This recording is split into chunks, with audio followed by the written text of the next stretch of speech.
Hola, buenas tardes. Estamos en nuestra clase número 2 del grupo número 2 de Química de la UNACHI. Comparto pantalla. Bien, nosotros ayer estuvimos observando el área de la química donde vimos lo que fuera parte de las conversiones, las equivalencias, las magnitudes.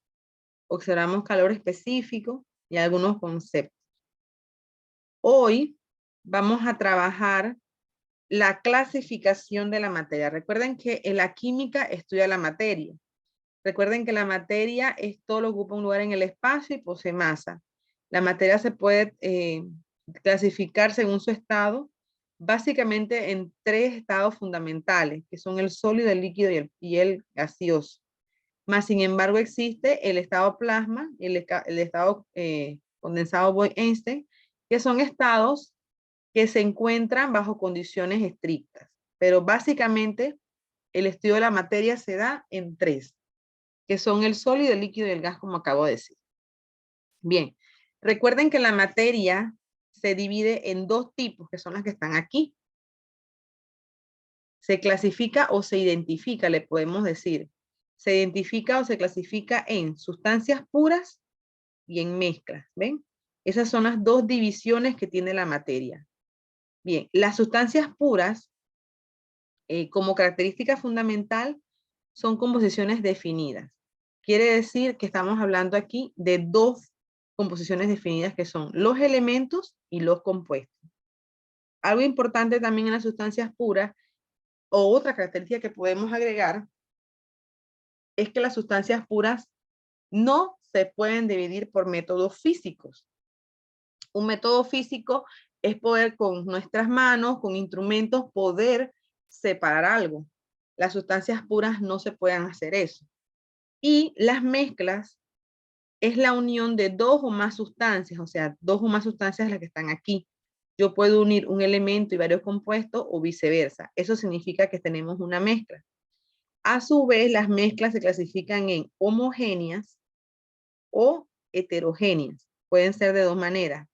Las mezclas homogéneas se definen o se identifican porque nosotros vamos a tener una mezcla, sabemos que es una mezcla, pero solo vemos una sola fase, a pesar de que sabemos que es la unión de muchas sustancias.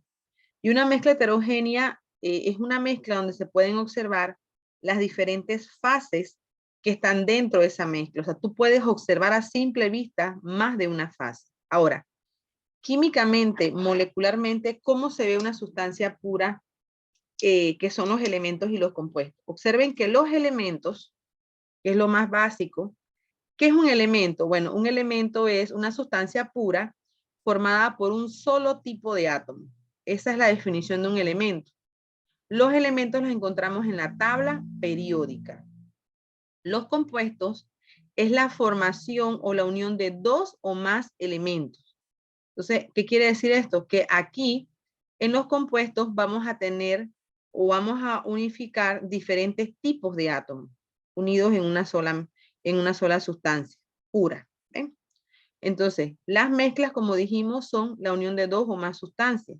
Entonces, vamos a llamar esto y ubicarlo de forma molecular. ¿Cómo se ve o cómo se diferencia un elemento de un compuesto y de una sustancia pura de una mezcla? Entonces vamos a poner aquí, voy a poner aquí 3 cuadros para poder entonces que ustedes observen la diferencia entre ellos. Vamos a ponerlo, primero voy a ponerlo y después ustedes me van a decir, van a tratar de identificar de qué estoy hablando. Entonces vamos a hacer otros aquí.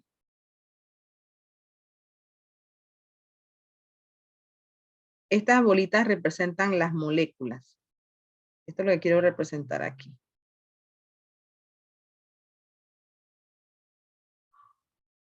Entonces aquí voy a poner.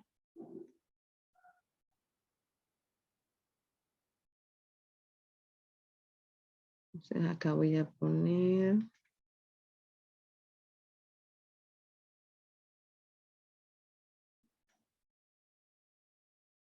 poner otra por aquí.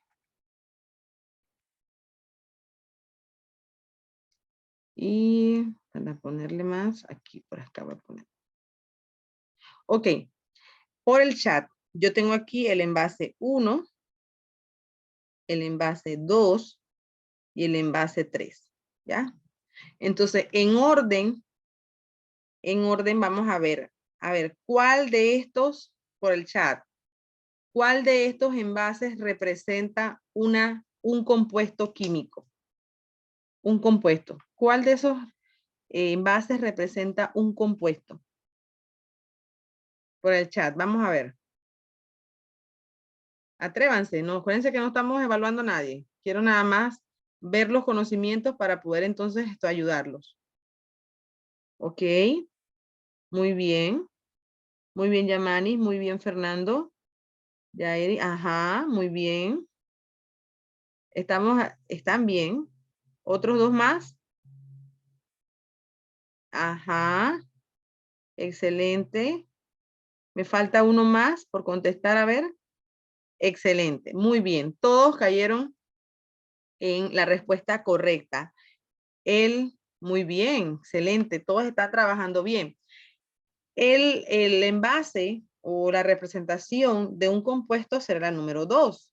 ¿Por qué? Porque la definición es que son átomos diferentes, ¿verdad? Pero tienen la misma composición. Y si usted ve aquí, yo estoy poniendo las bolitas en azul y chocolate para para las 4 moléculas.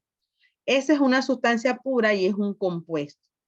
Bien, a ver, ¿cuál de estos envases, me queda el 1 y el 3, me representa un elemento? A ver, por el chat. ¿Cuál de estos envases me representa a un elemento, que es otra sustancia pura? Excelente, muy bien. Ajá.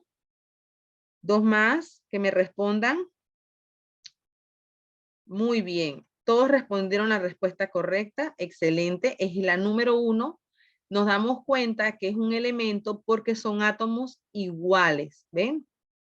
Entonces nos queda la mezcla que está en la número 3. Sabemos que es una mezcla porque es la combinación de 2 o más sustancias. ¿Ven? Entonces aquí yo combiné muchos colores, así que esta es la representación de una mezcla. Muy bien, esto es lo que hacemos nosotros en la parte simbólica o molecular. Además de verlo en la vida cotidiana, también es importante que ustedes lo reconozcan cómo se ve molecularmente. Entonces, es una manera de poder que usted internalice el concepto.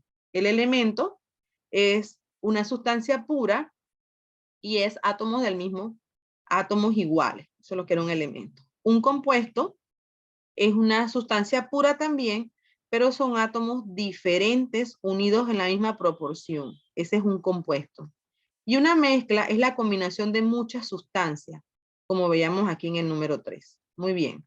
Entonces, esta es para que usted pueda representarlo. Ahora, dentro de las mezclas homogéneas y las mezclas heterogéneas, se pueden ver, son visibles ver la diferencia. Ejemplo, si usted tiene agua con azúcar, usted lo mezcla, usted observa cómo el agua se disuelve, ¿verdad? O sea, hay una mezcla homogénea, es uniforme.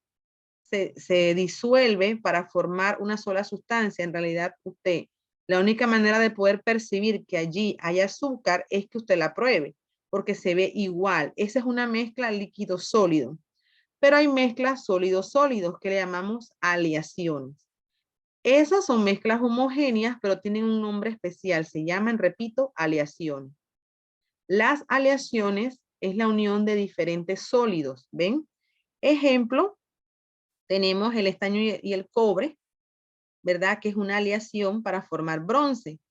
Otra mezcla que es gas con gas es el aire. En el aire, nosotros no solo tenemos oxígeno. Para representarlo, puedo hacerlo de esta manera.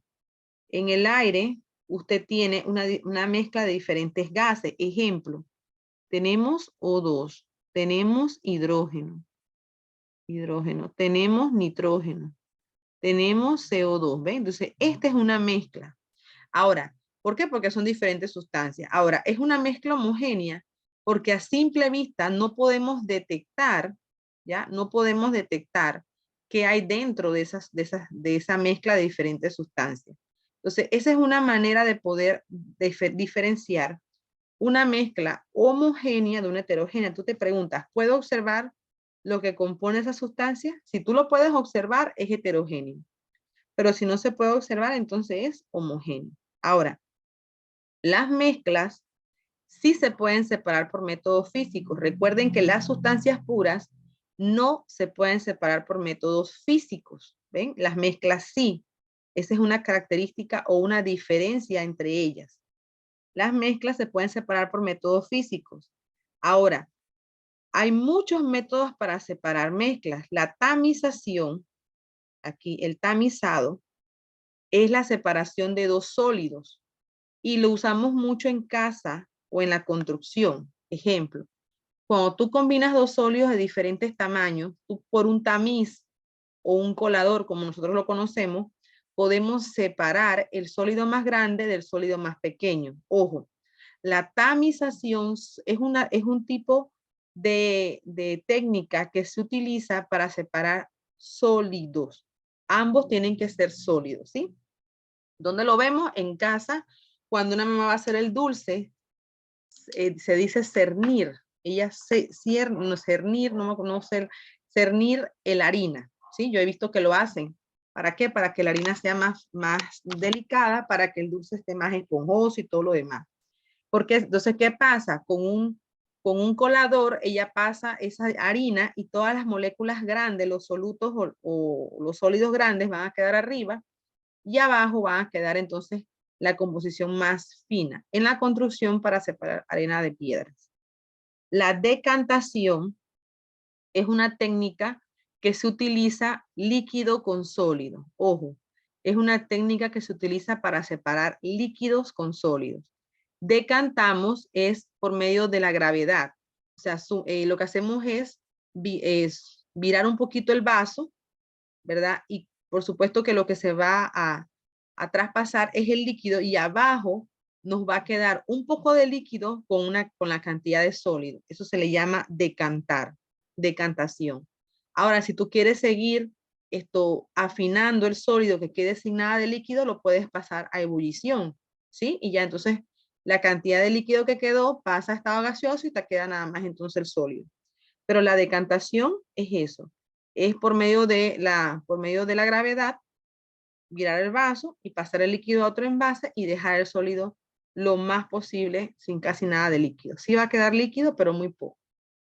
La filtración es una técnica que se utiliza para separar también sólidos con líquidos. Esta es otra técnica, pero esta técnica es más específica. ¿Por qué? Porque el sólido sí va a quedar arriba de un papel y el líquido va a estar completamente abajo. ¿Por qué? Porque se utiliza un papel filtro para poder separarlo. ¿Ven? Entonces ahí la técnica es mucho más compleja. ¿En qué sentido? Va a ser más específica en la separación. La separación magnética se utiliza con sólido, pero uno de esos sólidos debe ser metal. Ojo con esa. No es lo mismo que el tamizado. El tamizado son dos sólidos, pero con diferentes tamaños. Aquí en la separación magnética también se le conoce como imantación. O sea, el nombre de separación magnética también, otro nombre que se le conoce a ese método es la imantación. Repito, la imantación o separación magnética, vamos a separar dos sólidos, pero uno de los sólidos debe ser un metal. ¿Por qué? Porque aquí en esta separación se utiliza un imán. El imán atrae o va a atraernos al metal y el otro va a quedar entonces solo. Vamos a separar poco a poco las partículas metálicas y el otro va a quedar solo.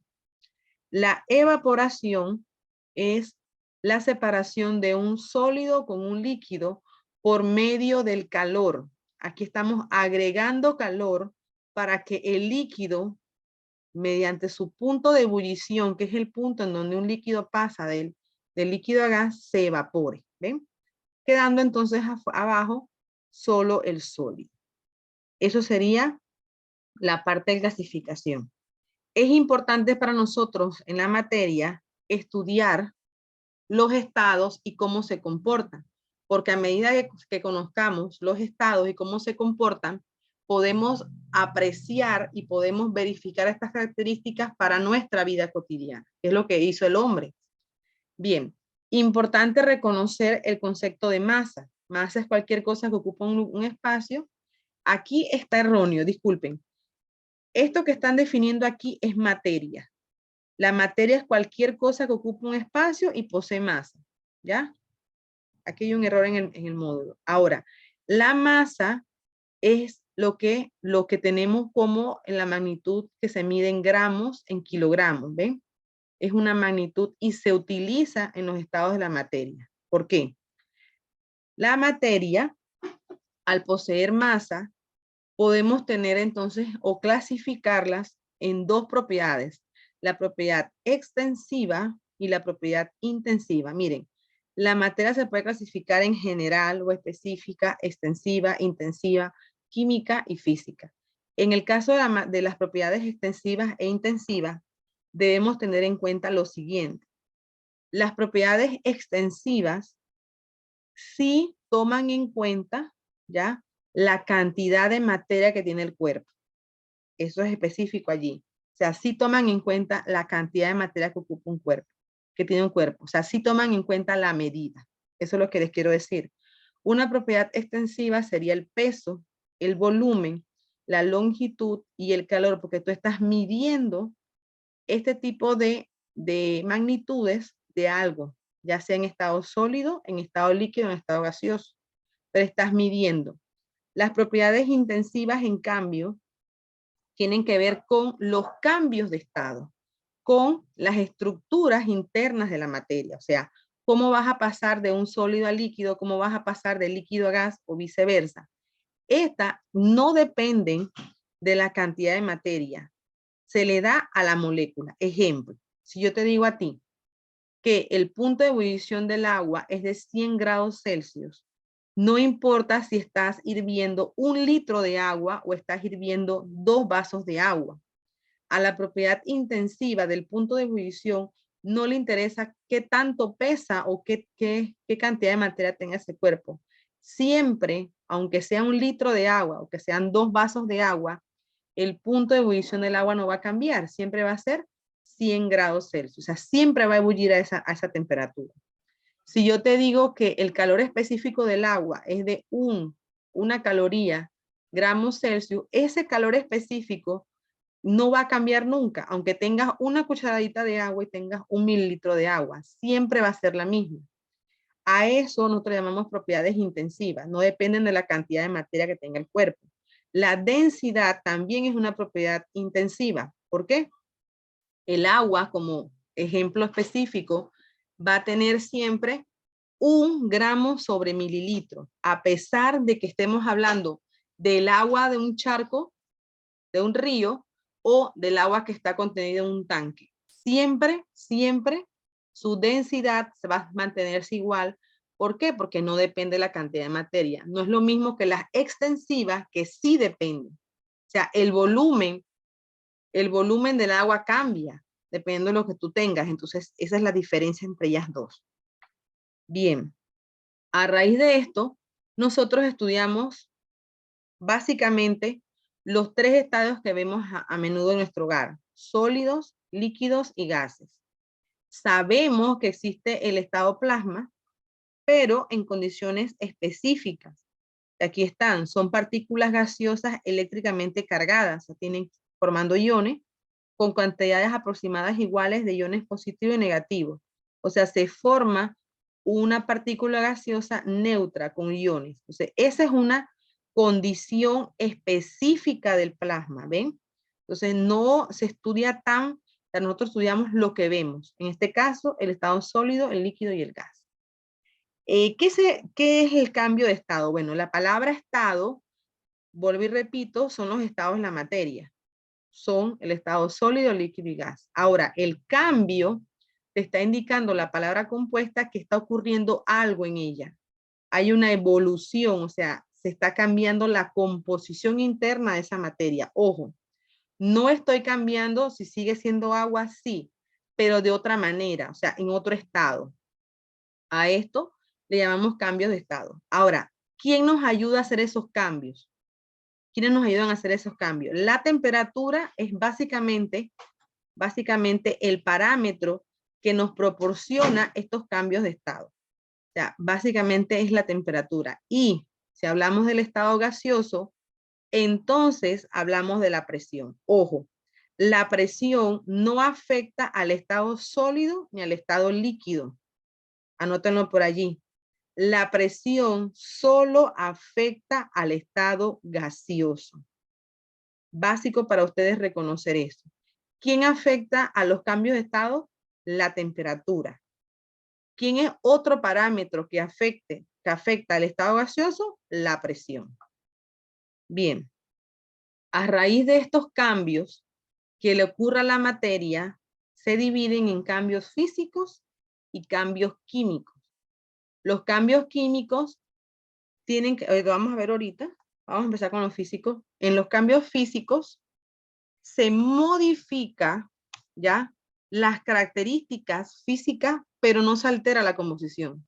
O sea, quiere decir que sigue siendo ella misma, ¿ya? La mayoría de estos cambios son reversibles y la masa se conserva porque puede volver a ser lo mismo. Un ejemplo de un cambio físico, siempre que hay un cambio físico, hay un cambio de estado, ¿ven? Ejemplo, cuando tú tienes un agua en estado líquido y la pasas al congelador, el agua cambia a estado sólido. Es un cambio de estado por reducción de temperatura. Ahí lo que hiciste fue bajar temperatura para que las moléculas líquidas se conviertan entonces en moléculas sólidas, pero sigue siendo agua. La pregunta clave aquí para ustedes es, ¿tengo agua o cambió? Y la respuesta sería, sigue siendo agua, nada más que en estado sólido. ¿Ven? Ahora, cuando hay estos cambios de estado, se alteran las siguientes propiedades físicas. Puede alterarse el tamaño. Ejemplo, cuando yo corto un pedazo de masilla, yo sigo teniendo masilla, pero en tamaños más pequeños. La forma, ejemplo, recortar de nuevo un papel. Ahora le pongo forma de círculo, pero sigue siendo papel. La densidad, ¿ya? Es un cambio físico, ¿sí? Y depende del estado. Ejemplo, la densidad del agua líquida es de 1 gramo sobre mililitro, pero la densidad del agua sólida es 0.99. ¿Ven? Ese cambio produjo que esa densidad cambiara a 0.01, pero sigue siendo agua. El cambio de estado ya sabemos que es un cambio físico, ¿ya? Podemos deformar algunas sustancias, pero siguen siendo ellas mismas. Todos estos son cambios físicos. Ahora, como ya les había dicho, el parámetro que hace que tengamos cambios de estado es la temperatura. Cuando se aumenta, ¿ya? Cuando aumentamos la temperatura, tenemos unos cambios y cuando la disminuimos, tenemos otros cambios, ¿ven? Entonces aquí podemos ver que tenemos aumentos de temperatura progresivos y aumentos de temperatura regresivos. El progresivo ocurre cuando un cuerpo absorbe calor, quiere decir, entre ellos tenemos la fusión. Cuando absorbemos calor estamos aumentando la temperatura de ese cambio. Ojo, la palabra progresiva me está diciendo que estoy aumentando la temperatura, estoy agregándole calor a ese estado. Entonces, cuando hacemos eso, tenemos 3 tipos de cambios que ocurren. La fusión, que es derretir cosas. Relacionan la palabra fusión con derretir, para que ustedes recuerden que derretir es pasar de sólido a líquido. Y eso es fusión. La evaporación y la sublimación progresiva, que es pasar de sólido a gas directamente. Ellos son estados, ocurren en temperaturas progresivas, o sea, aumento. Cuando tenemos temperaturas regresivas, queremos decir que estamos perdiendo calor, bajamos la temperatura de esos estados para producir ese cambio.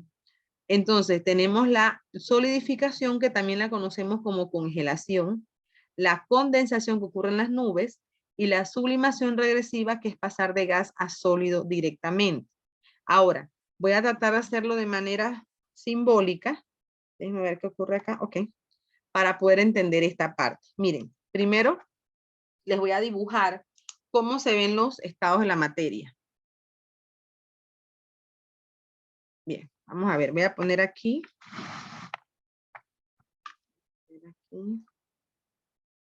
De nuevo, 3 cuadritos.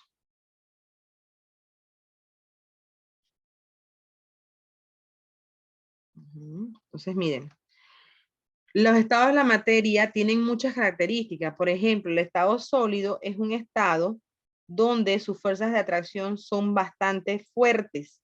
Prácticamente son nulas las fuerzas de repulsión. ¿Ven? Entonces, esto es importante conocerlo porque sus moléculas están totalmente unidas y no hay espacio entre ellas para el movimiento. Esto me indica muchas características de los estados sólidos. Una, tienen forma y volumen definido. Yo no le puedo cambiar la forma porque ellos están totalmente unidas. Si yo le cambio la forma, se deforma, o sea, lo estoy haciendo por presión, ¿ven?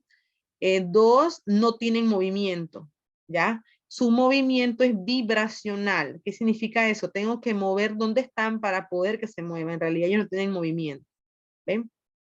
Y tienen mucha energía, fuerzas de atracción, prácticamente nulas sus fuerzas de repulsión.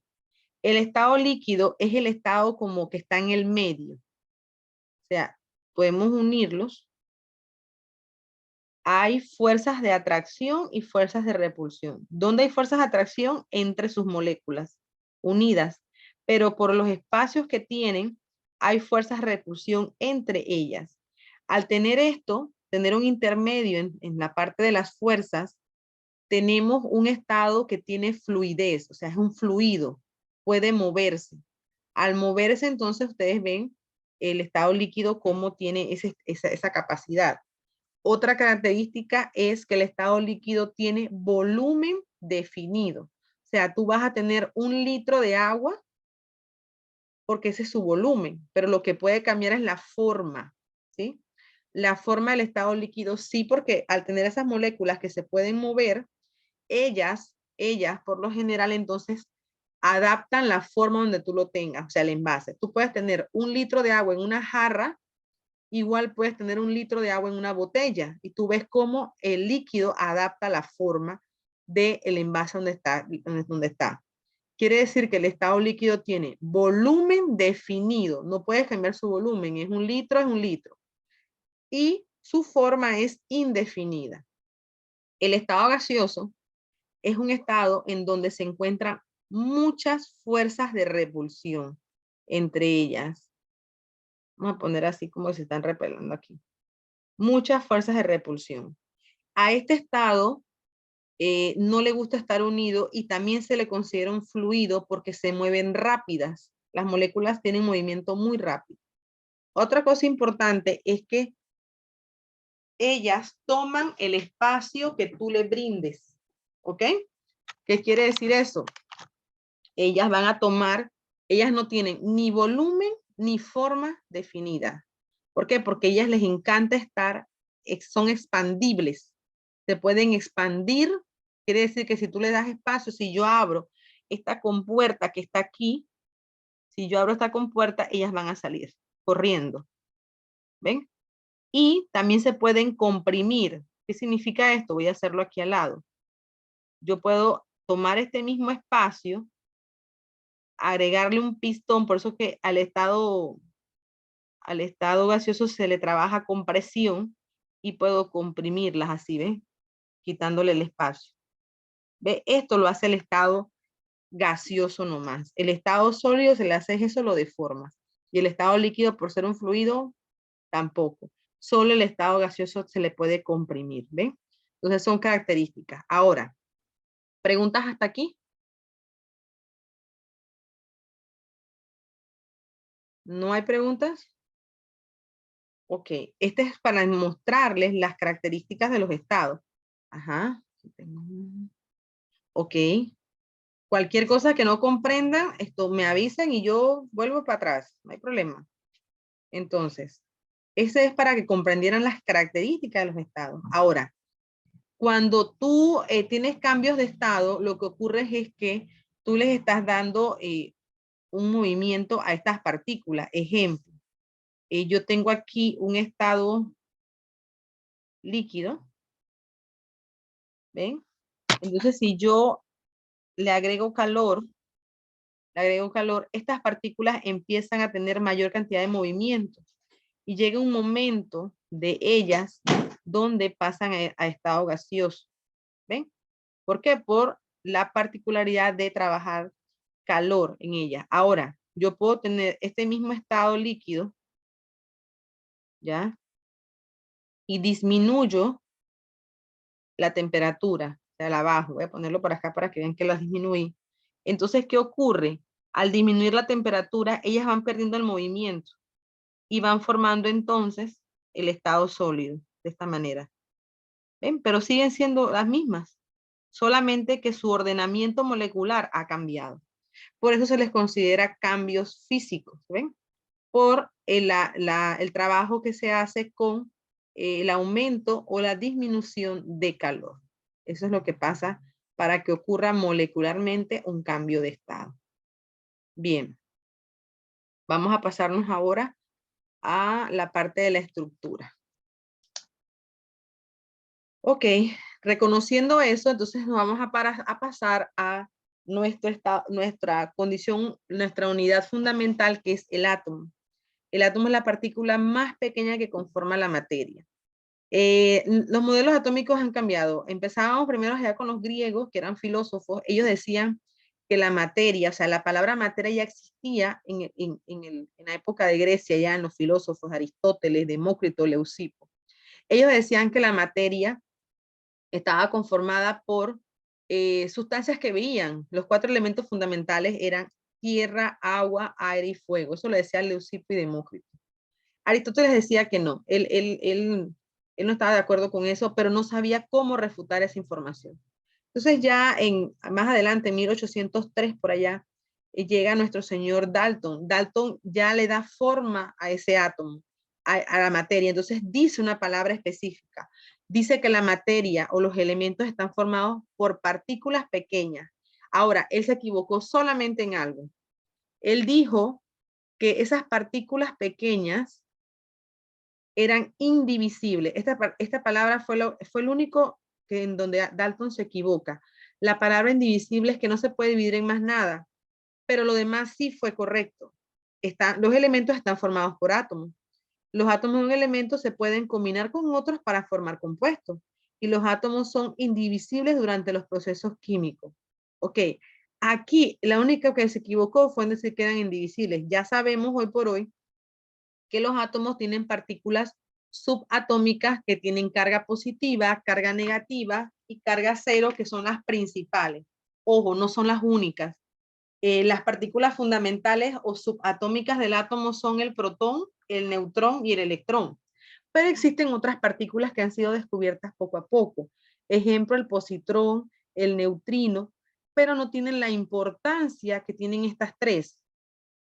Por ende, no son estudiadas. La estudias cuando estudias física o estudias una ingeniería, ya entonces sí te vas a estudiar esas porque te interesan, forman parte de tu campo. Pero en la parte química fundamental se estudian las tres principales y se estudia el comportamiento. Ya a raíz de ellas tres, recuerden que sale la teoría cuántica.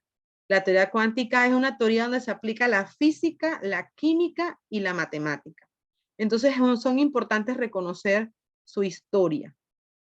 Thomson descubre el electrón, que es el átomo negativo, ¿verdad?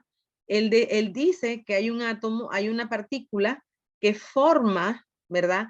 Forma esa interacción en los elementos y así es como se mueven los elementos para formar compuestos. Miren, él descubre eso. Él dice, mira, debe haber un átomo cargado para poder unirse a otro y entonces formar compuestos. Ahora, este modelo trabaja muy bien. Ahora, ¿por qué es la importancia del electrón?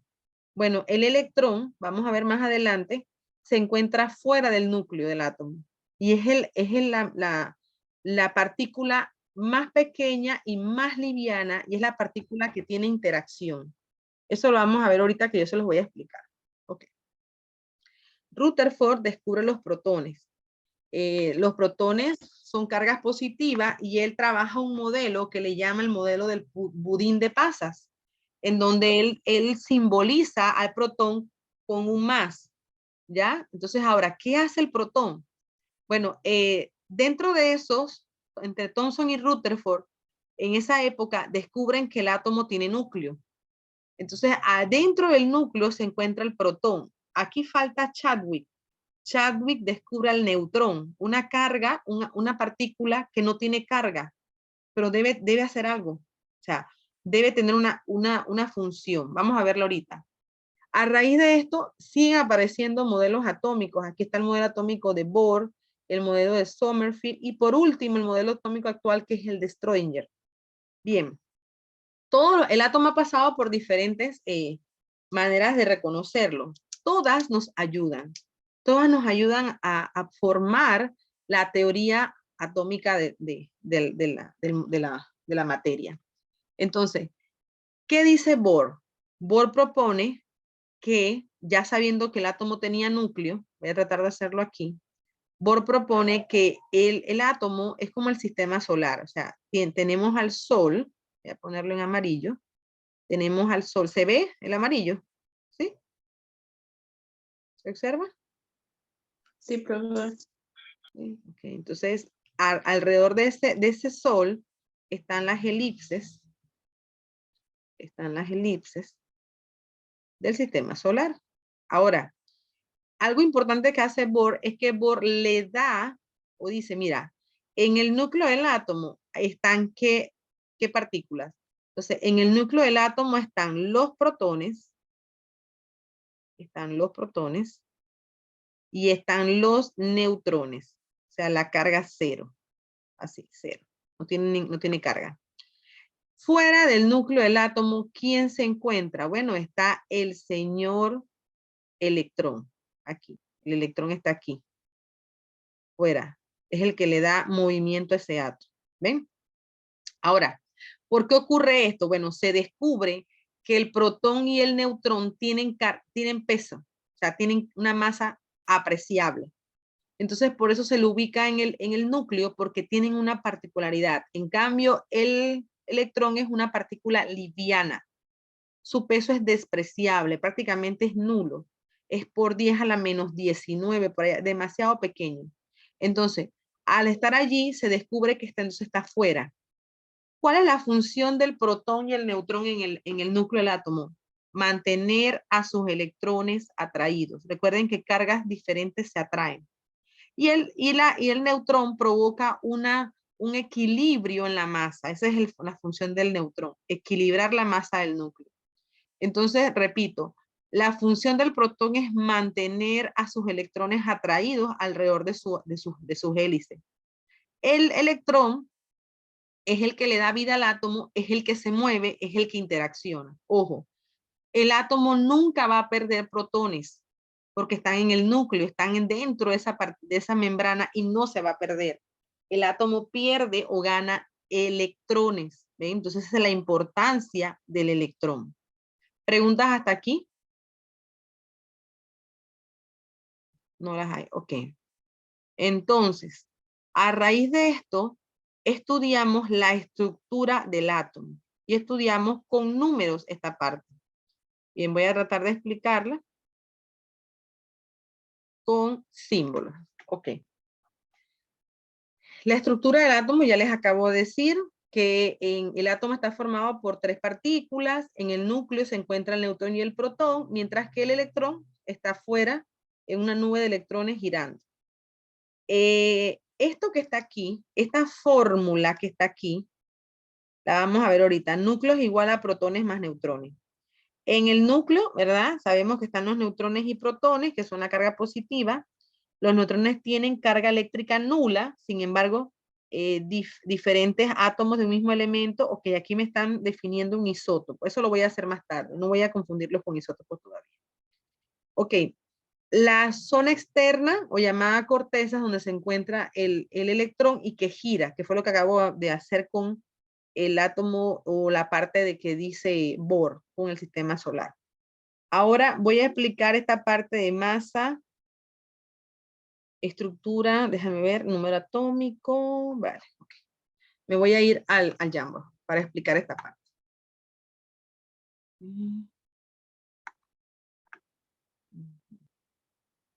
Bien, esta parte que voy a explicar ahorita se llama o la conocemos como simbología del átomo. Lo voy a poner aquí, simbología del átomo. Así como se le llama y lo pueden encontrar. Estos son temas de décimo hasta el momento. Simbología del átomo. Bien, entonces vamos a empezar a trabajar la simbología del átomo. Ok, esta es la manera como se estudia o se reconocen algunas partes del átomo. Primero, la simbología del átomo es, déjame ponerle un...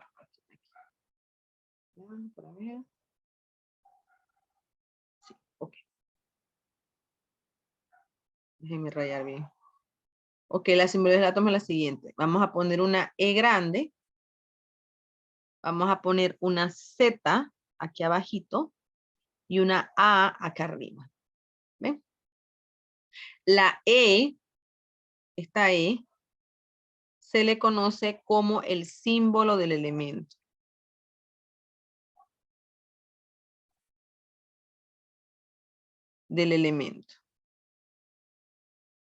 Ok, ese símbolo está en la tabla periódica. La Z se le conoce como número atómico.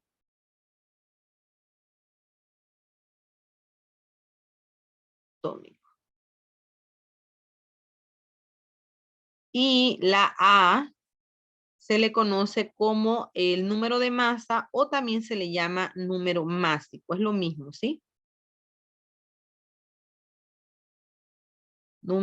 Se le conoce número de masa o número másico.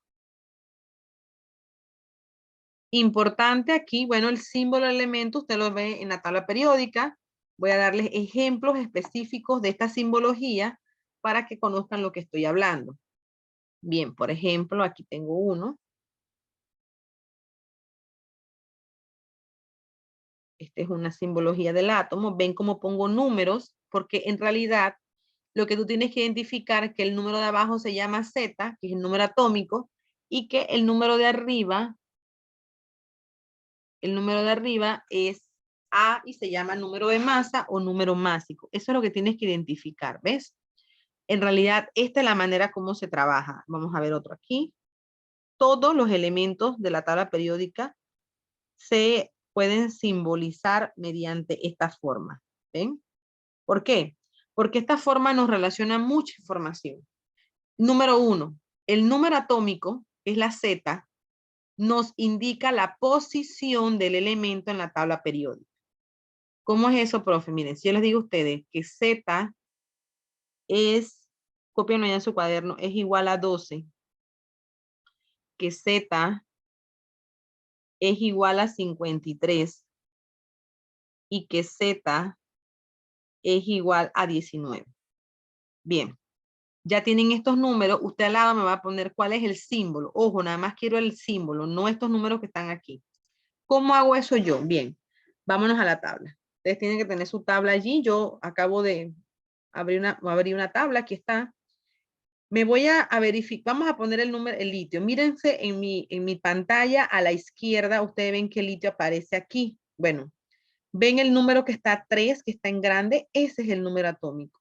La tabla periódica está dispuesta de esta manera. Los números atómicos van creciendo de izquierda, miren, este es el número 1, a derecha, y te vas al número 2, que es el helio.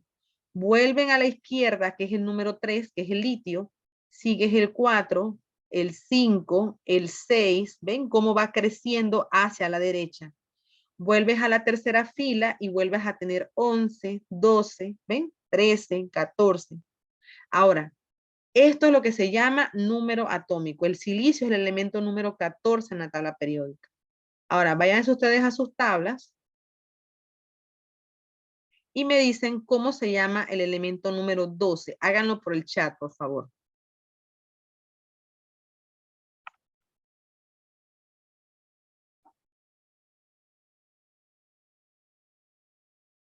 Ok, tengo una respuesta. Ah, ok, muy bien, magnesio. ¿Alguien no lo encontró? Magnesio, muy bien. Ok, vamos a verificar la respuesta que los compañeros están dando, que es la correcta. Muy bien, magnesio. Ok, voy a mi tabla y busco el elemento número 12. Aquí está, ¿ve? Magnesio. Entonces, eso es lo que van a poner aquí en la práctica que estamos haciendo. O sea, usted va a poner aquí Mg. Mg, y si usted quiere practicar este 12, lo puede poner aquí abajito ya, porque usted sabe que es el número atómico, ¿ven? Ahora, buscan asimismo el elemento número 53 de la tabla periódica. ¿Cuál será? Dicen que es el yodo. Vamos a verificar. Busco en mi tabla y me voy al elemento, por aquí debe de estar, presiono y me aparece, ¿ven? Aquí está, ¿ven? 53. Bien, muy bien, yodo, todo correcto, excelente. Entonces usted aquí va a poner la I, que es el símbolo, y va a poner el 53 en la parte inferior izquierda del número, ¿ve? Eso está feo aquí. Entonces eso es lo que usted tiene que hacer. ¿Cuál es el elemento número 19?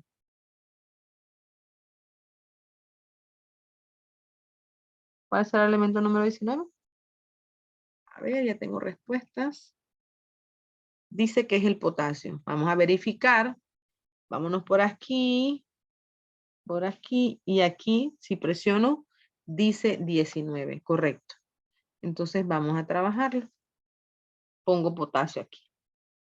¿Ve? Entonces esto, ¿quién te indica? Si te preguntan o te dan solamente los números, ya tú sabes que Z te está indicando la posición del elemento, que sería entonces el número que corresponde al símbolo de ese elemento.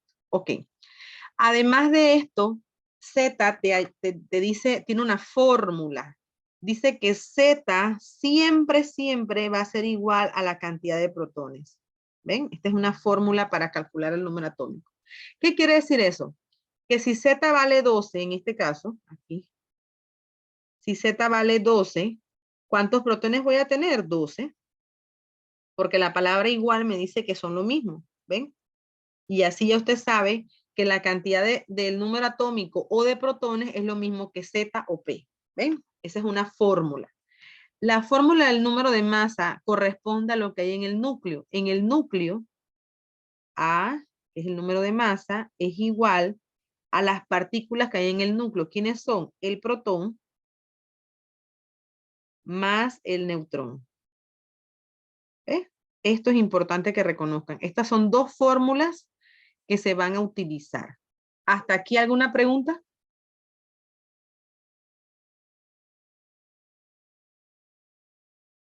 Ok, bien.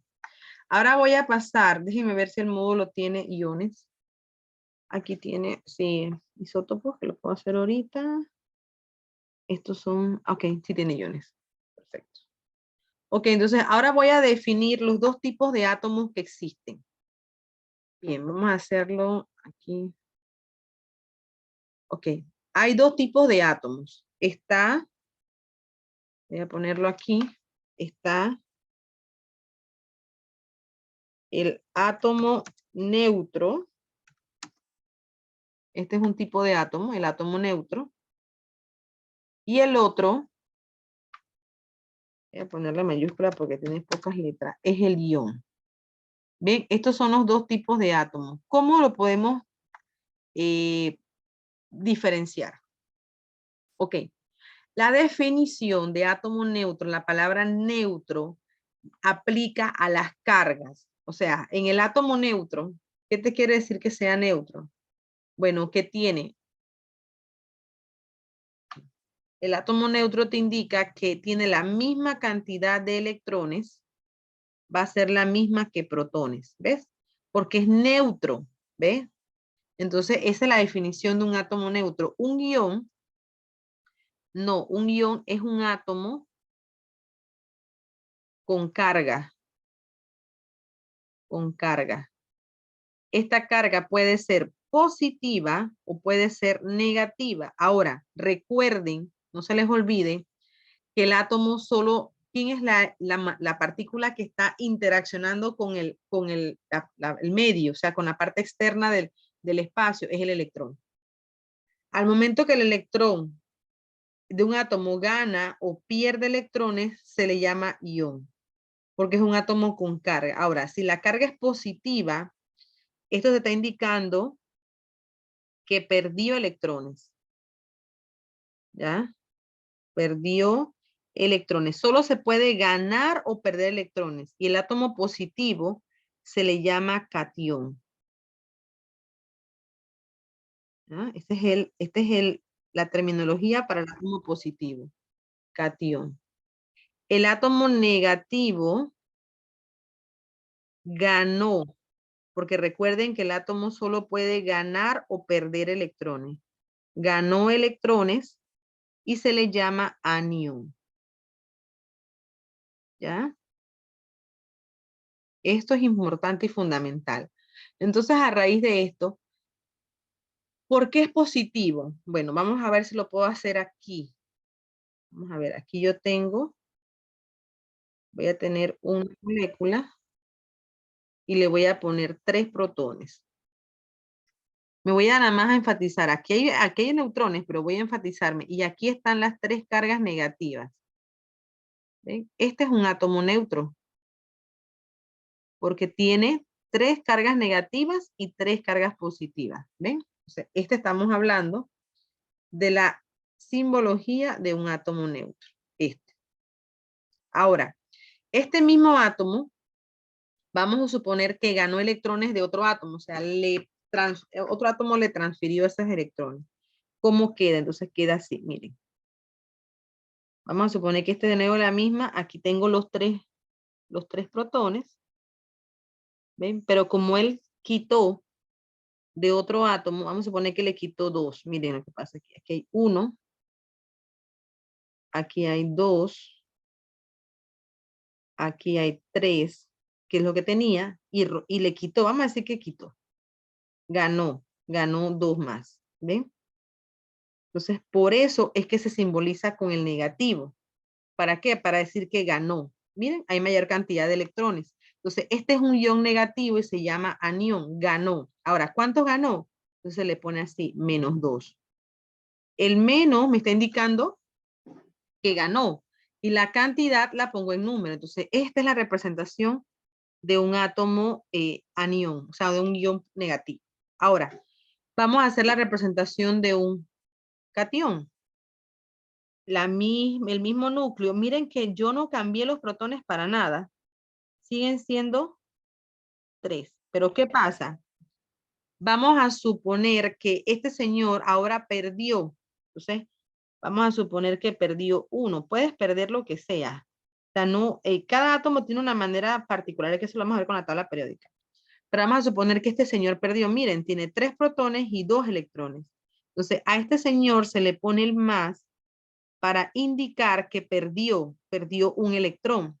Ahora, se le puede poner el 1 o solamente, voy a poner aquí, o se simboliza con el más, porque en matemática el 1 se omite. Bueno, aquí también se omite. Entonces, esto es un catión, que es el que está aquí.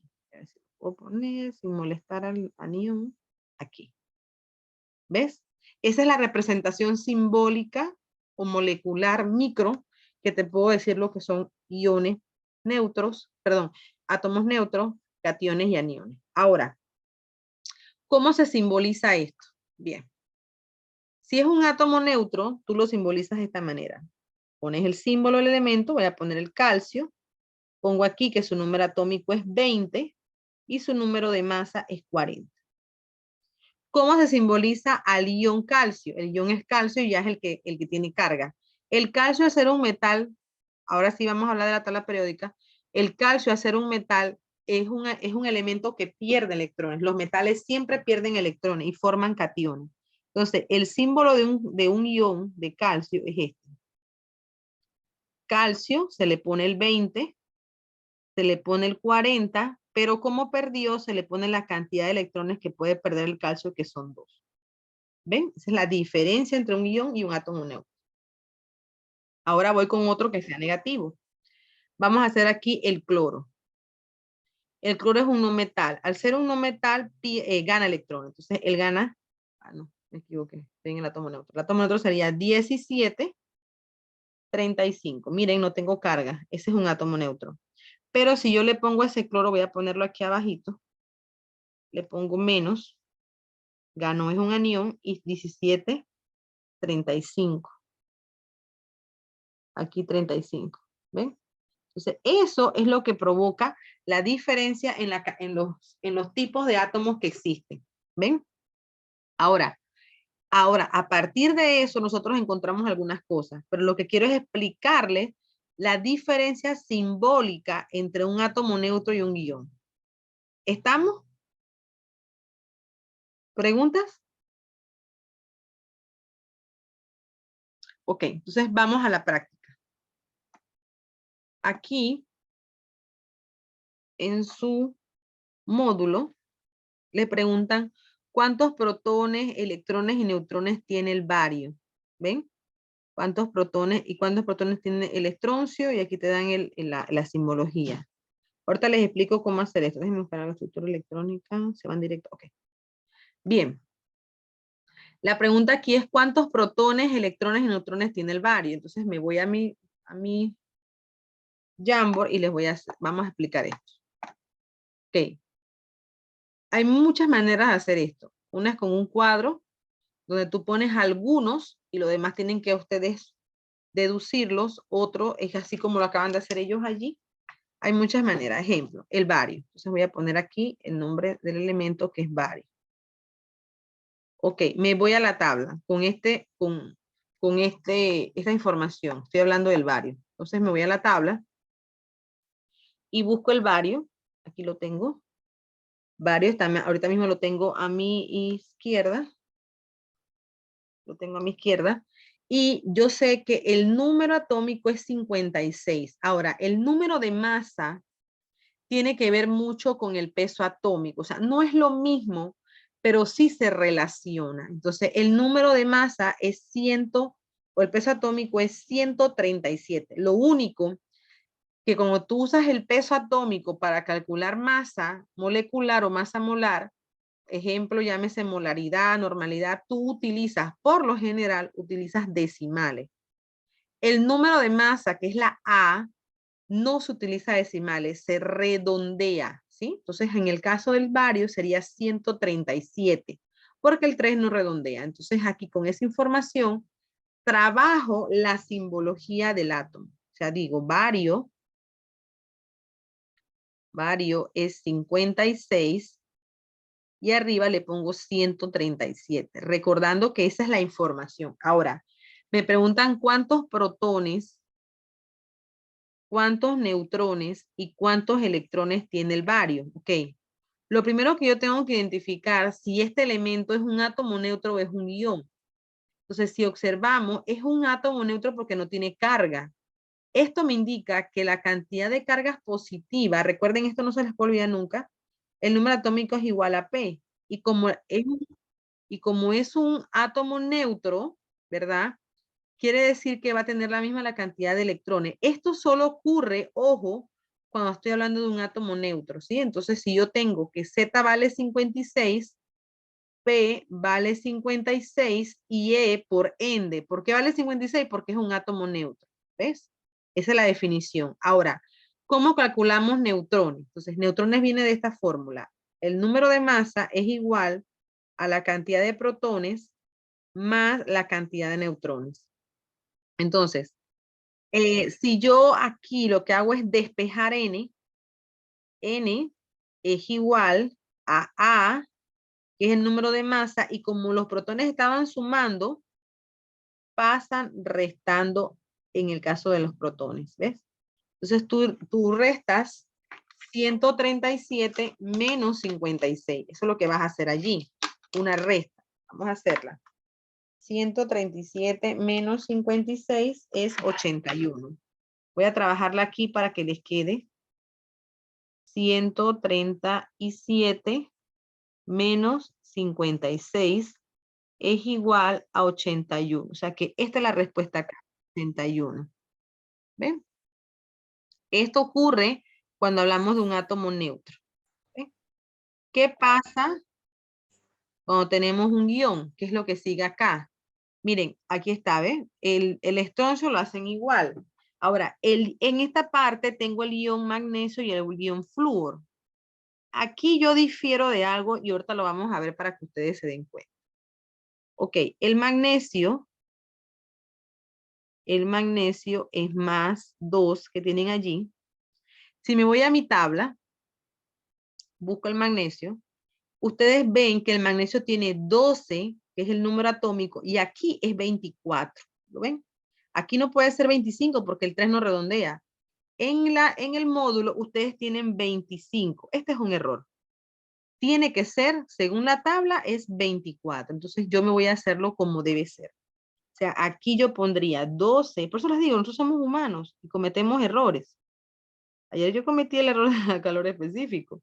Igual podemos cometerlo, eso no es, pero tenemos que si lo tenemos que rectificar, rectifiquemos. Eso es importante. Entonces, aquí esto no es un átomo neutro. ¿Por qué? Porque tiene carga positiva. Entonces, dicen que quieren la cantidad de protones, quieren la cantidad de neutrones y la cantidad de electrones. ¿Qué pasa? Nosotros sabemos que cuando igual, todo el tiempo Z es igual a P. Así que si Z vale 12, aquí vale 12. Eso no se nos puede olvidar nunca. ¿Cómo calculo neutrones? Pues resto A menos P. O sea, 24 menos 12. ¿Cuánto es? 12. ¿Cómo calculo electrones? Tengo que ver si es positivo o es negativo. El ion positivo me indica pérdida, ¿verdad? Pérdida. Entonces lo que yo hago es hacer esto. A la cantidad de protones le resto la carga. Voy a ponerlo así. Le resto la carga a la cantidad de protones. Si yo tengo 12 y le resto 2, me quedan 10 electrones. ¿Ven? Eso es lo que usted va a hacer allí. Vamos a hacer la del flúor, que es negativa. Aquí tengo 9 y aquí tengo 19 menos. Ok, vamos a hacer lo mismo. P, N, y voy a poner la E por aquí. Ok, recuerden, P es igual a Z, siempre. Entonces, aquí si Z vale 9, que es el número que está abajo, P vale 9. ¿Cómo saco neutrones? Como está aquí a la izquierda de mi tablero. A menos P. A vale 19 y P vale 9. Así que 19 menos 9, esto es 10. Ahora, los electrones, en el caso este, estamos hablando de una carga negativa. Esto me indica que ganó. Entonces, lo que tú tienes que hacer es a los protones sumarle, ahora en este caso se suma, voy a poner una Q, que ustedes las conocen mucho como carga en física. Súmale la carga al protón. Entonces sería 9 más 1. Miren, aquí el número no aparece, pero yo sé que es 1. Entonces 9 más 1, aquí es 10. Bien, abro el compás para alguna consulta.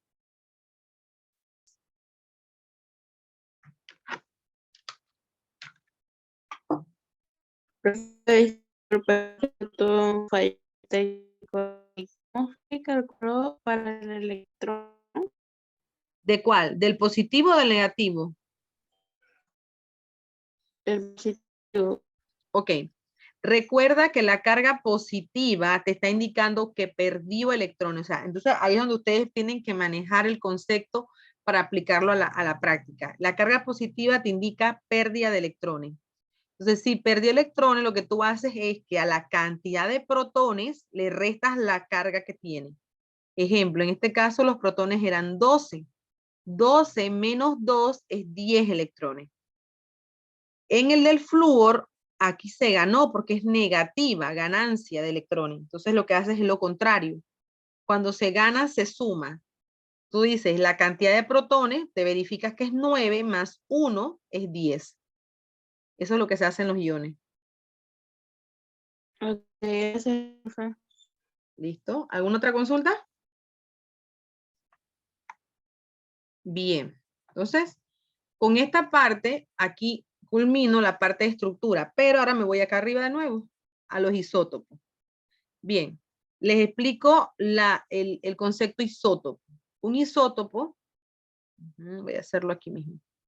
Ok, un isótopo son átomos del mismo elemento con número atómico igual, pero diferente número de masa. ¿Por qué cambia la masa? Porque la cantidad de neutrones es distinta. Ojo, los protones no cambian, lo que cambian son los neutrones que tiene ese isótopo. Tiene ejemplo.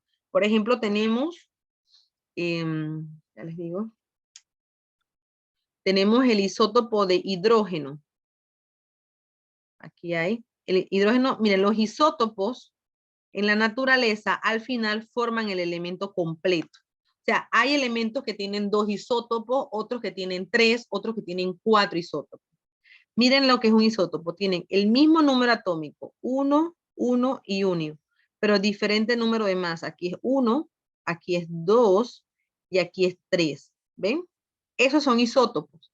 Ahora, ¿qué es lo que cambia aquí en el número de masa? La cantidad de neutrones. El protón se mantiene igual. Entonces, otro ejemplo de isótopo que hay es el carbono. El carbono tiene 3 isótopos. El carbono 12, el 13 y el 14. ¿Por qué se estudian los isótopos? O sea, ¿dónde yo lo aplico en mi vida? Ok. Los isótopos se estudian porque son elementos, algunos de ellos, no todos, son elementos radioactivos que nos ayudan con las biotecnologías que tenemos ahora. Ejemplos de cómo se utilizan los isótopos en la medicina con la quimioterapia para el cáncer. Hay isótopos que matan las células cancerígenas y que se utilizan para eso. Otro ejemplo sería en la parte de la agricultura para formar cultivos especializados. También hay isótopos. Entonces, a la aplicación de la agricultura, hay mucha cantidad de isótopos que se utilizan para cosas específicas, fertilizantes, siempre innovando. Esa es la parte, y por eso que se estudia mucho. Ahora, la suma de la cantidad de isótopos que existen en la naturaleza de ese elemento forman lo que conocemos nosotros como la masa atómica relativa del isótopo. ¿Ven? Eso es lo que utilizamos nosotros como el ejemplo o cómo lo aplicamos en la química fundamental.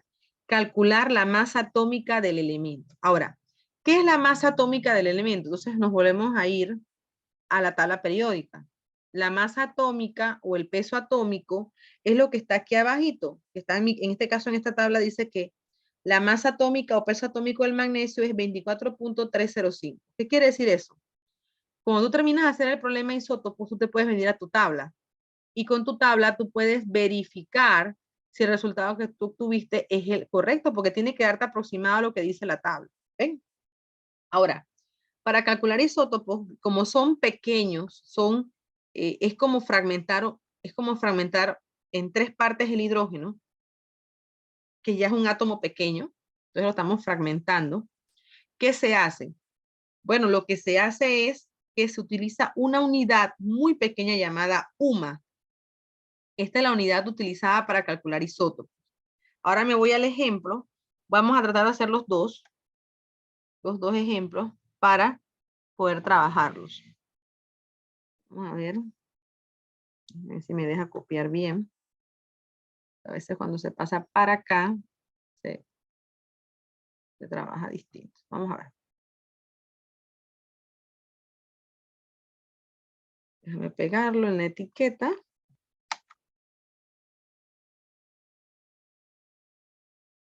Y vamos a ver qué me trajo.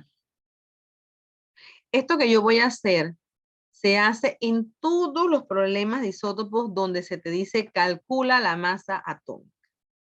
Bueno, observen que dice que el cloro tiene 2 isótopos. debe ser cloro 30 y... que se presentan naturaleza en abundancia respectivamente. Déjenme ver algo. Déjenme verificar lo que está acá. El cloro tiene dos isótopos, cloro 35, ajá, es 35 y 37. Ese valor me lo tengo que llevar para allá, que no lo tengo. Ok.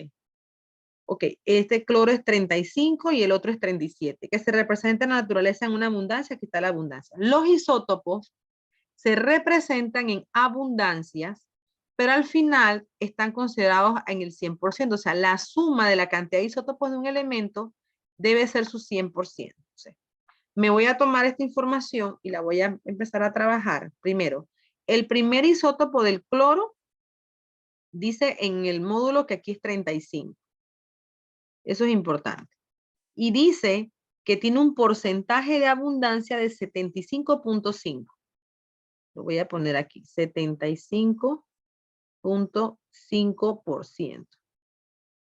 Como tengo que multiplicar, lo voy a poner aquí. Ahora, ¿qué hacemos nosotros? Bueno, utilizamos el número de masa que está arriba y lo vamos a poner aquí, ¿ya? Y le ponemos la unidad UMA. Ojo, miren lo que estoy haciendo. Hay problemas que te dan esto con decimales, pero en este problema no te lo dan. Si no te lo dan, tú verificas cuál es el número de masa de ese isótopo. ¿Ven? En el caso de este estaba aquí, que era 35. Todo esto se divide entre el 100%. ¿Vale? Entonces aquí ya dividimos entre 100%. Y calculamos la masa de ese isótopo. Hago lo mismo con el siguiente isótopo, que es el 37. Que por eso me fui allá a verificar qué decía, 37. Y ubico aquí el porcentaje de abundancia, que es de 24.5%.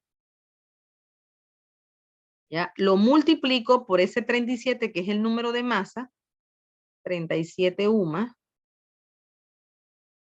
y lo divido siempre entre el 100%, porque es el valor final de la suma de ellos. Ahora me voy a mi calculadora y multiplico 75.5 por 35 entre 100. Voy a tomar después del punto 3 decimales.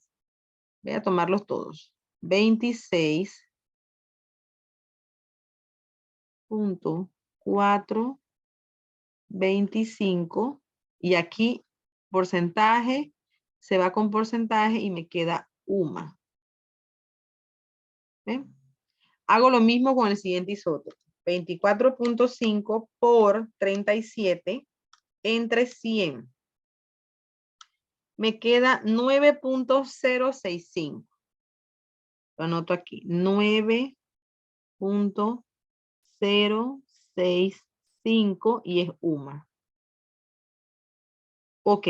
Después que tengo la masa de cada isótopo, esto se va a hacer las veces que tengan los isótopos. Ejemplo, el cromo tiene 4 isótopos. Tienes que hacer eso 4 veces entonces. El cloro tiene 2. El magnesio tiene 3. Bueno, lo vas a hacer 3 veces. Cuando calculas las 3 masas por separado, después entonces dice aquí ¿cómo dice? La pregunta es una abundancia respectiva. Calcular la masa. Entonces aquí tú calculas la masa sumando lo que dice allá. 26.425 más 9.065. Eso me da a un valor de 35.49. 35.49 UMA. Yo tengo que verificar ese valor para observar si la masa está por allí. Entonces me voy a mi tabla, presiono aquí y aquí dice 35.45. Es un valor aceptable porque recuerden que tenemos un margen de más o menos unos decimales y entonces este es el valor que tenemos aquí. Preguntas.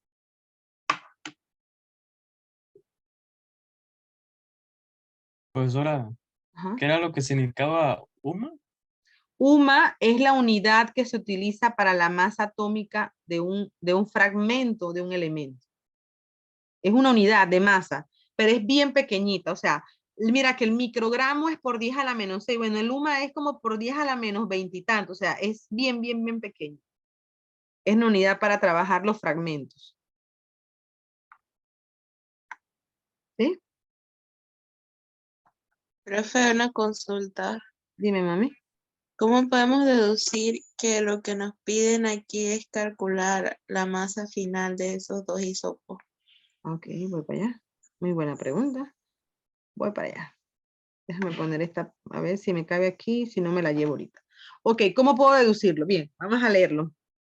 Dice, el cloro, estoy en la pregunta 1. Dice, el cloro tiene dos isótopos, cloro 35 y cloro 37, que se presentan en la naturaleza con una abundancia de 75.5% y 24 respectivamente. Ok, creo yo, o sea, voy a asumir que aquí le faltó la pregunta, ¿cuál es la masa atómica del cloro? Se debe de preguntar, se debe de preguntar eso. Calcular la masa atómica, calcula la masa atómica. Así que sí, te entiendo porque aquí no lo dice. Pero mira que el segundo sí lo dice.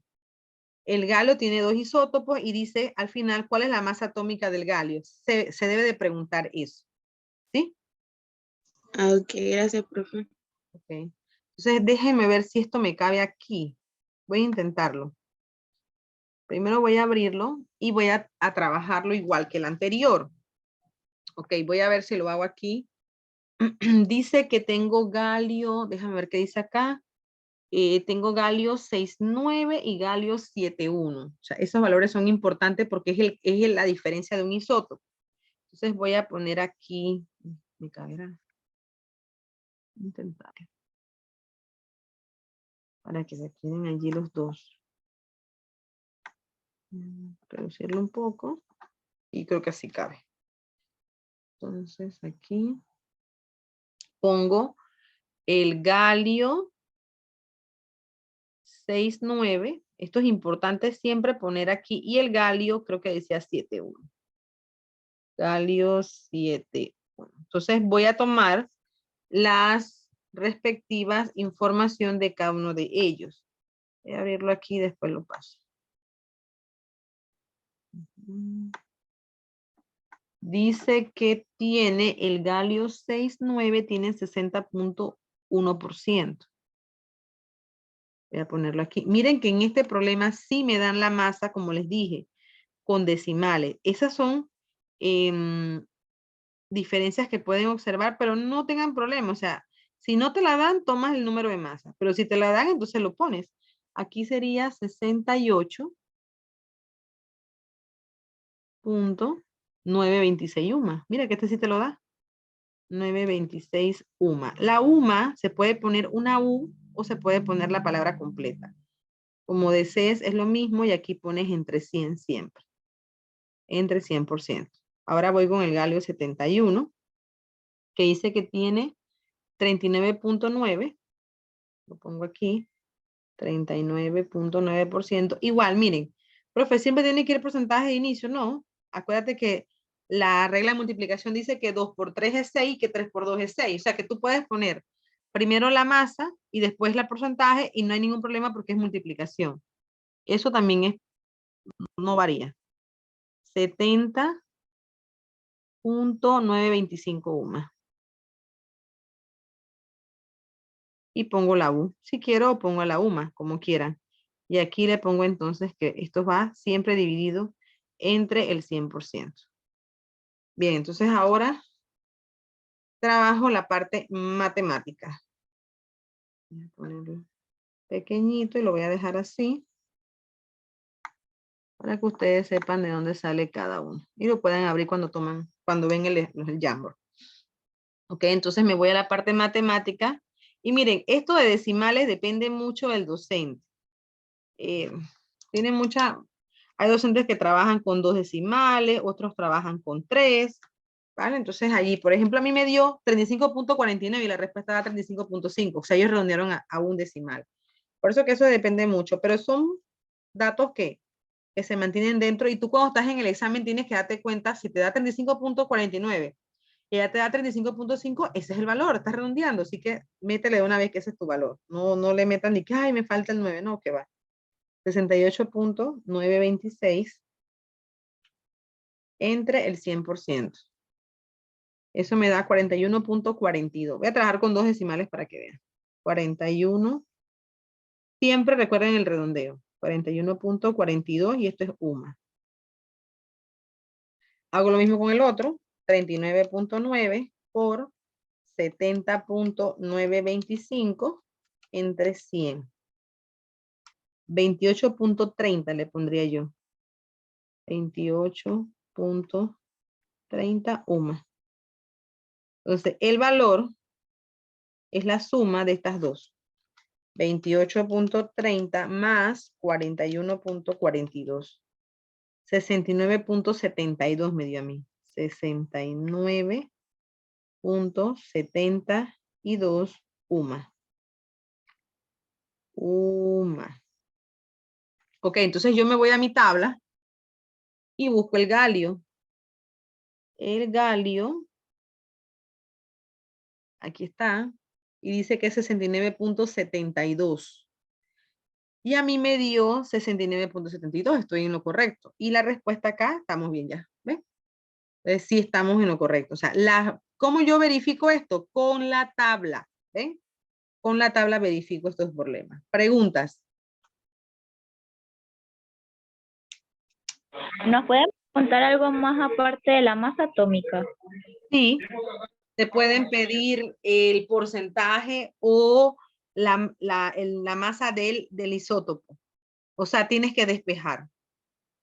Tienes que despejar. Te pueden pedir, por ejemplo, yo puedo decirte, vamos a ver, voy a escribirlo, o sea, voy a narrar, pero si no está en el módulo no lo voy a usar porque de repente ellos no los quieren, pienso yo que lo que está en el módulo es que va a venir, o sea, no.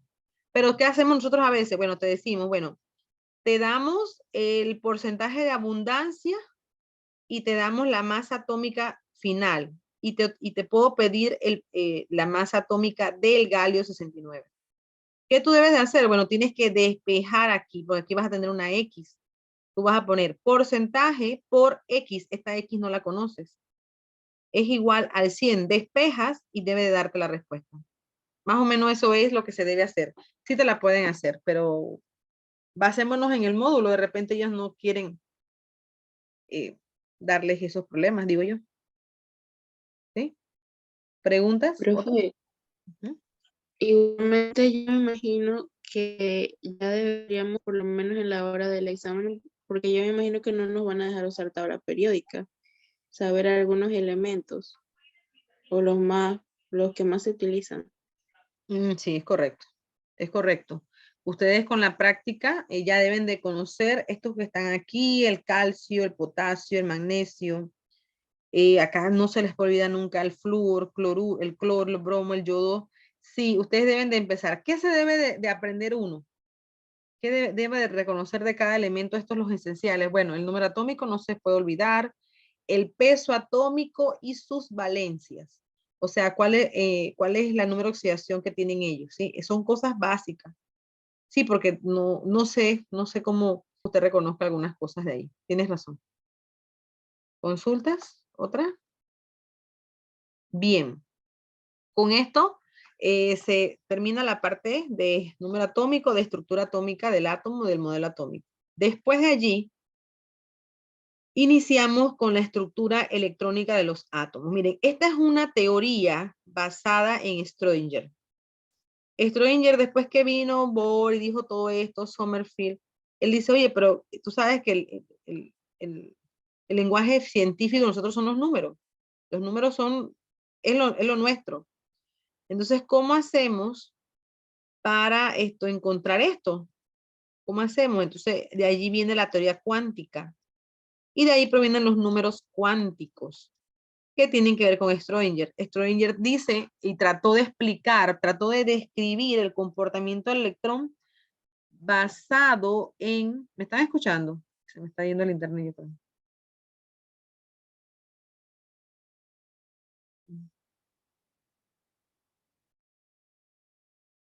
¿Me escuchan? Sí, profe. Sí, ok. Es que vi que se me fue pensé que se me fue. Ok, bien. Schrödinger trata de describir con los números cuánticos el comportamiento del electrón. O sea, él se preguntó, ok, si un átomo tiene 3 o 4 electrones, ¿dónde yo sé que están ubicados? O sea, ¿cómo puedo reconocer dónde están? A raíz de esto, él trabajó los números cuánticos, que son la matemática aplicada a la química de probabilidades. ¿Qué me indica eso? Ok. Los números cuánticos te tratan de decir la probabilidad de encontrar ese electrón número 3 de ese átomo en tal lugar. Ahora, Schrödinger trabajó los 3 primeros números cuánticos, el número cuántico principal, el secundario y el magnético. El número cuántico de spin lo trabajaron después para poder reconocer el espacio que ocupa ese electrón. ¿Cómo está ubicado? Eso es lo que trabaja el número cuántico de spin.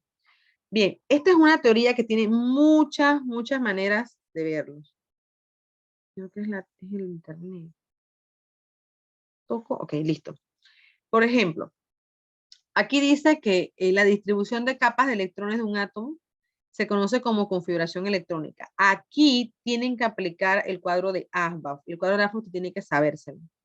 Ahora, voy a explicar primero la teoría de Schrödinger y cómo, en qué se basa, ¿sí? ¿En qué se basa? Me voy a basar en este cuadro que ayuda mucho a explicarlo. Ok, Schrödinger dice, basándose en, yo lo hago la analogía o utilizo el modelo de Bohr, porque Bohr nos dice a nosotros, recuerden, todavía se sigue utilizando, Bohr nos dice que el átomo es un sistema solar. Voy a poner el sol aquí. Este es el sol que tiene protones y tiene los neutrones. Y entonces aquí vienen las capas. Uy, las capas. ¿Ven? Este sistema nos ayuda mucho. Entonces, ¿por qué? Bueno, utilizando este modelo, Schrödinger dice que existen los 3 primeros números cuánticos. Ahorita los trabajo. Bien, el número cuántico principal vendrían siendo las capas que Bohr puso. Ahí está la capa 1, aquí está el nivel, ella llamó nivel 1, este es el nivel 2, este es el nivel 3, ¿ven? Entonces, el número cuántico principal tiene una característica, son números positivos a partir del 1, ¿ven? Ahora, Schrödinger dice que a medida que va pasando el nivel, su capacidad, ojo, él usa la palabra capacidad, su capacidad para mantener electrones es más grande. ¿Qué quiere decir eso? Que entre más niveles tenga un átomo, más capacidad de albergar electrones va a tener, pero igual también de perder. Esa es otra cosa que tenemos que hablar más tarde. Ahora, el nivel 1, como lo dice aquí el cuadro, el nivel 1 solo puede albergar el subnivel S. A ver, ¿qué es eso de subniveles? Bien, si yo abro este nivel, voy a abrirlo como si fuera macro.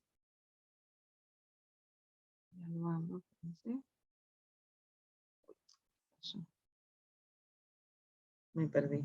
Es cerrar aquí. Déjeme ver qué pasa, que no encuentro el cursor ahora.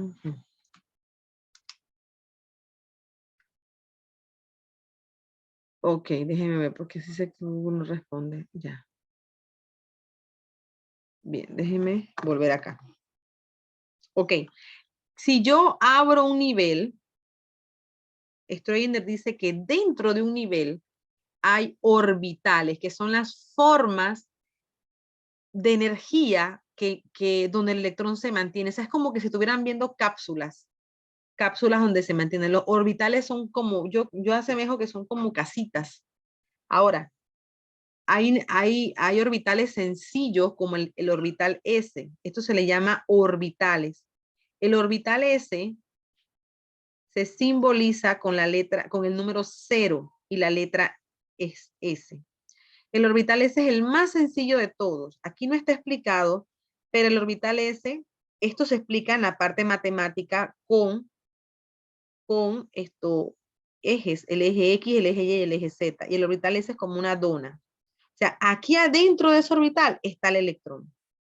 ¿Cuál es el máximo de electrones que caben en el orbital S? Entonces, aquí Pauli y Jung nos dicen que vamos a representar ese orbital como un cuadrito. A veces lo representan como un cuadrito, a veces lo representan como una línea. Cada línea me indica un orbital. En el caso del S sería solamente uno. Y lo máximo que cabe en el orbital S es 2 electrones. que será el número cuántico de spin. Uno hacia arriba y el otro hacia abajo. Es el máximo. Porque también se descubre o se dice, pues, que los electrones se encuentran en parejas. Entonces, el orbital es esto, una forma. Ahora, en el nivel 2, yo puedo encontrar dos orbitales, hay más capacidad. Puedo encontrar el orbital S, que ya sabemos que es 0, y encontramos el orbital P, que es 1. Ahora, el número cuántico de magnético tiene que ver mucho con la parte de los ejes. El número cuántico magnético va desde el 1 negativo, para representarlo por aquí por rayitas, va desde el 1 negativo, 1, 2 y 3. ¿Por qué? Porque es como si tú tuvieras en la recta numérica. Tienes que ir desde el 1 negativo al 1 positivo. Tienes que pasar por 1, pasas por 0 y terminas en más 1. O sea que en el orbital P, esa orbital alberga máximo 6 electrones. Aquí está, ¿ves? ¿Cómo los alberga? Bueno, en el orbital, yo me imagino esto. Imagínense que el orbital P será una casa de 3 habitaciones. Imagínense que estas 3 líneas que yo acabo de poner aquí abajo son las 3 habitaciones. Entonces, ahí aparece Jun y Jun dice, bueno, este orbital caben 6 electrones en pareja. Ojo, pero tú no me lo puedes poner todos inicialmente en pareja. No, no, no. Primero me rellenas los cuartos. Aquí relleno con el electrón 1. Acá pongo el electrón 2 y aquí pongo el electrón 3. Ahora sí los apareo. El electrón 4 va aquí, el electrón 5 y el electrón 6. Entonces, ¿qué pasa? Esto te describe, porque Schrödinger te dice, ok, si yo estoy en el orbital P, ¿dónde está el electrón 5? Entonces, ¿cómo tú te das cuenta dónde está el electrón 5? Bueno, recuerda que el 1 está aquí, este es el electrón 2, este es el electrón 3, este es el 4 y aquí está el 5. Entonces, en qué habitación quedó el 5? Bueno, el 5 quedó en la habitación 0. En la habitación 0, ¿ves? Eso es lo que te está diciendo este número de cajillas.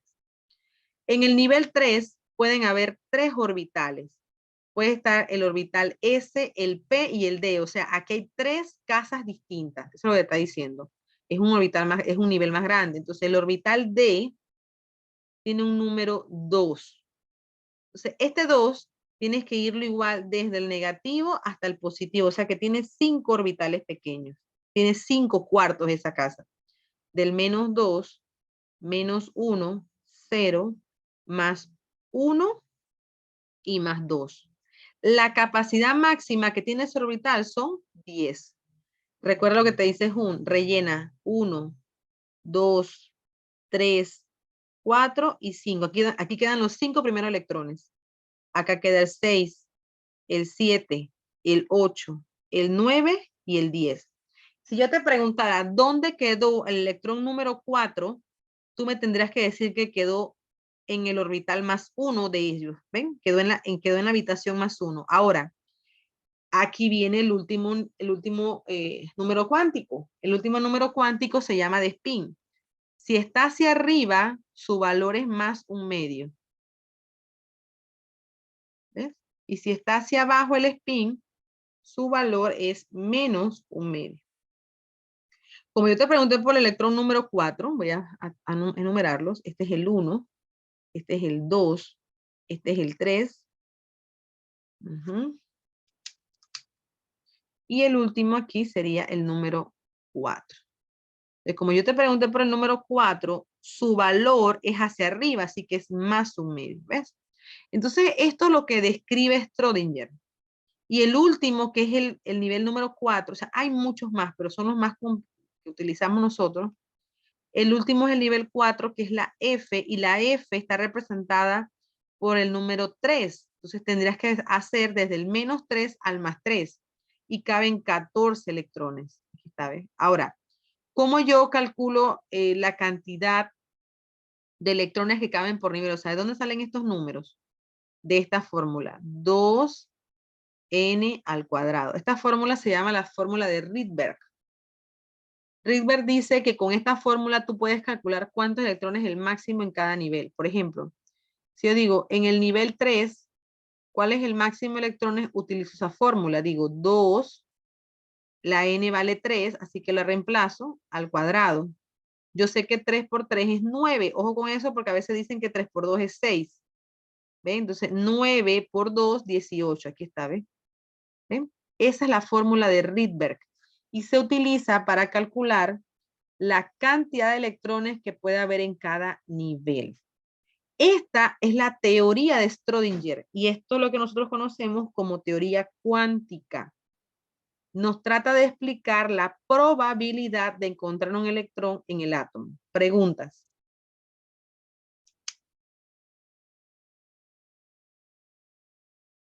¿Qué debo aprenderme?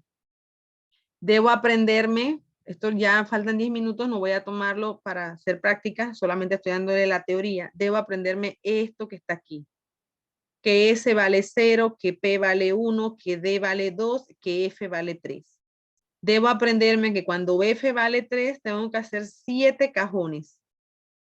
Del menos 3 al más 3. Debo aprender que la cantidad de electrones yo los asumo primero hacia arriba y después hacia abajo. ¿Ven? Y también tengo que aprenderme la fórmula de Rydberg. La fórmula de Rydberg me ayuda. Hay algo más que no lo veo aquí, déjenme ver.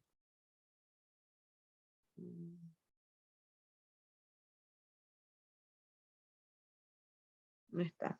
Ok, voy a trabajarlo aquí para entonces mañana continuar. Miren, la notación científica tiene que ver con el cuadro de Aufbau. Yo les pido que ustedes hoy, o en el transcurso de mañana, practiquen hacer el cuadro de Aufbau.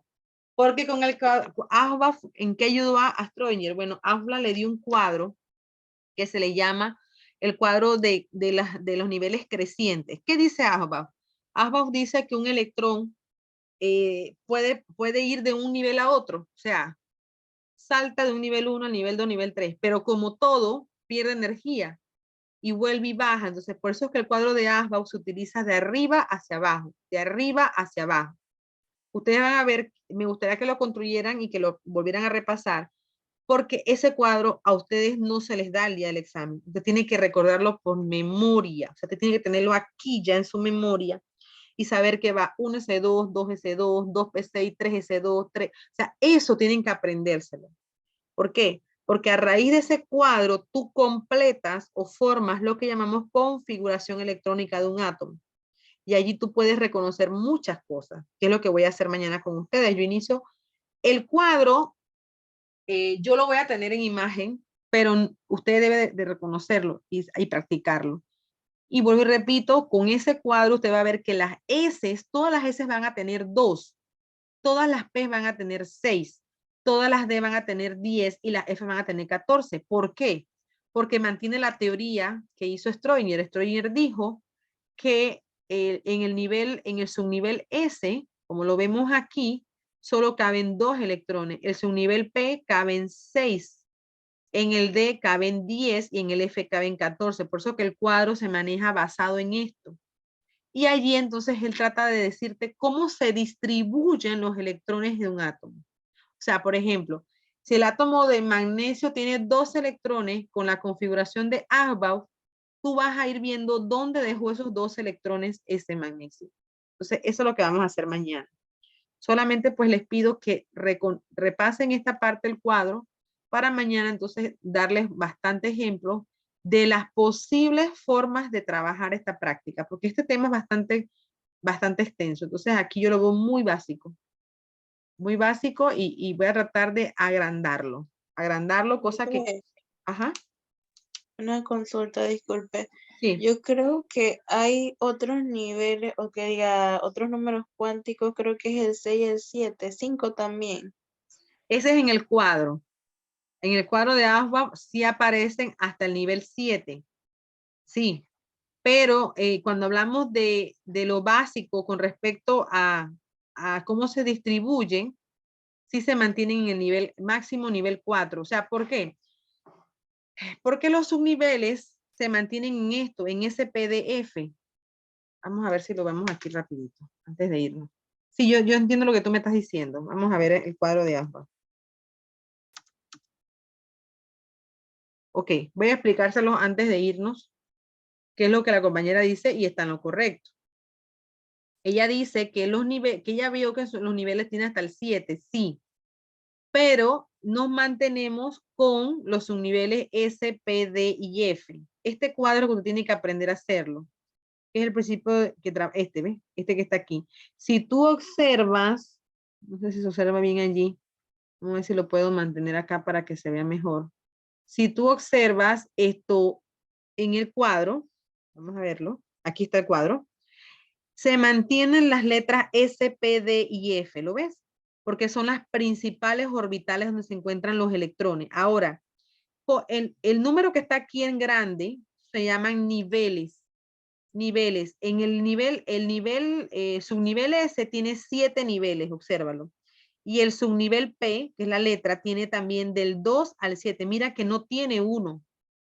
¿Ves? ¿Por qué? Porque ya vimos que aquí dice que en el subnivel 1, en el nivel 1 solo cabe la letra S, pero en el nivel 2 es SP. Entonces, eso mismo lo siguió Asbach. Asbach puso que en el 2 cabe SP. Entonces, estás en lo correcto en decir que hay niveles hasta el 7, pero observa que el D ya no tiene 7. El D nada más llega hasta el 6 y el F solo llega al 4 y el 5. Entonces, miren cómo se trabaja Asbach. Asbach va en forma creciente, de arriba hacia abajo, de arriba hacia abajo, de arriba hacia abajo. Porque él dice que los electrones se cansan en estos niveles grandes de P y D y vuelven y bajan al S, perdón. Entonces, así es como se rellenan los orbitales. ¿Ve? Eso es lo que vamos a hacer mañana. Preguntas. Ok, entonces quedamos aquí y mañana yo inicio escribiendo la configuración y trabajando esto que está aquí y agregando un poco más de lo que está aquí. Voy a agregar un poquito más porque la configuración electrónica tiene otros pensos que no aparecen aquí, pero yo se los voy a dar para que ustedes tengan una idea de lo que puede pasar. Bien, dejo de compartir pantalla. Y